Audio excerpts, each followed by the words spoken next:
If you want to get really rich in your 20s or 30s, you might need to stop following common money advice. And I know that sounds wrong, because most of that advice sounds logical, responsible, even smart. But have you ever had this feeling that you're doing everything right, following what people say works, and yet nothing really changes? Today, financial information is everywhere. You can Google literally anything. You can watch thousands of videos, even ask AI for the best strategy. And the advice is always the same. Follow the 50-30-20 rule, invest in index funds, save before you spend, be debt free. Don't use credit card, increase your income, be financially disciplined. And here's the problem. If this is the full strategy to getting rich, then most people should already be rich.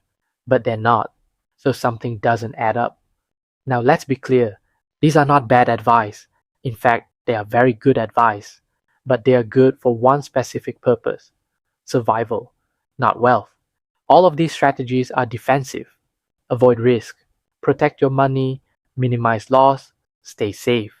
They help you stabilize your life. They help you avoid financial disaster. They help you become responsible. But responsibility is not the same as wealth. And here's why most people stay here.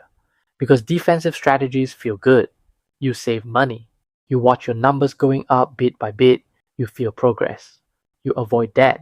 You don't take any loan. You feel in control. You spend less. You budget harder. You feel disciplined.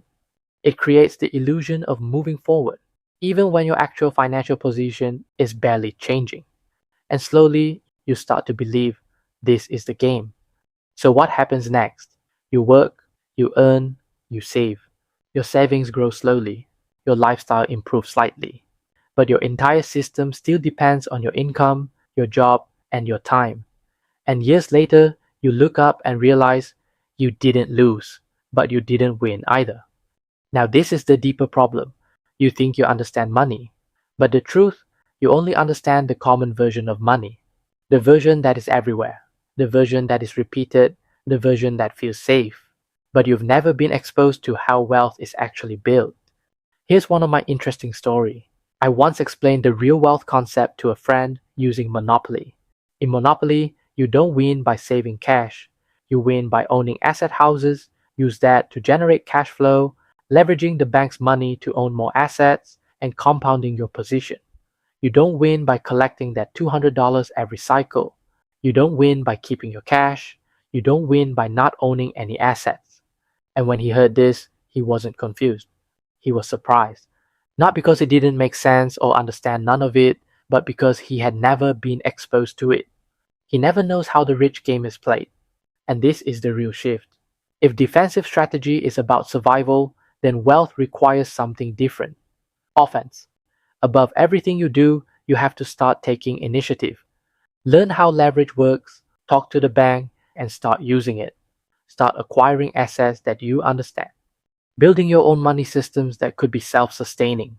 Creating more cash flow sources of income.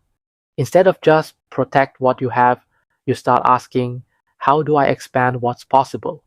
And this is where the gap exists between being financially stable and being truly wealthy. Most people stop at stability because that's all the common advice prepares them for. But beyond that level, the game changes. And it's often the exact opposite of what you think wealth is. Now here's the most important part. So what should you actually do? First, don't reject defensive advice. You still need it. It's your foundation. But don't mistake it for the full strategy. Second, start learning how the other side of the game works. How assets generate income. How your paycheck enables leverage. How leverage accelerates growth. How compounding builds momentum. How systems reduce dependency on your time. Why cash flow is more important than savings. How to turn inflation into your friend instead of enemy. How the rich manage risk instead of avoiding it. And most importantly, start testing it yourself.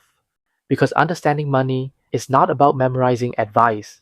It's about experiencing and mastering the game.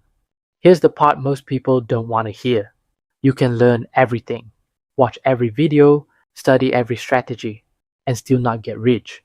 Because understanding the game is not the same as playing it. This video can show you the direction, but wealth is built when you actually walk the path. And when you do, you will face uncertainty. You will make mistakes. You will question yourself. There will be moments where it feels like you're going backwards, like you're losing. But that's part of the process. Because this game is not just financial, it's psychological. It tests your decisions, your patience, your ability to stay in the game when things don't go your way. I never said this is easy. And I'm not speaking from the outside. I'm walking this path too. There are trade offs, there are sacrifices, there are things you'll have to figure out on your own. But if you truly want to build real wealth, this is the part you can't skip, especially if you didn't come from money. No one is coming to do it for you. Final truth. Most people are not poor because they lack information. They are stuck because they only understand half of the game. The defensive half, the safe half, the visible half. But wealth is built in the part most people never explore. In the next videos, I'll keep exposing the truth and belief about how to get rich. So subscribe and turn on notifications so you don't miss any important insights on building wealth. The mirror never lies. The question is, are you just protecting what you have, or are you actually building something that can grow beyond you?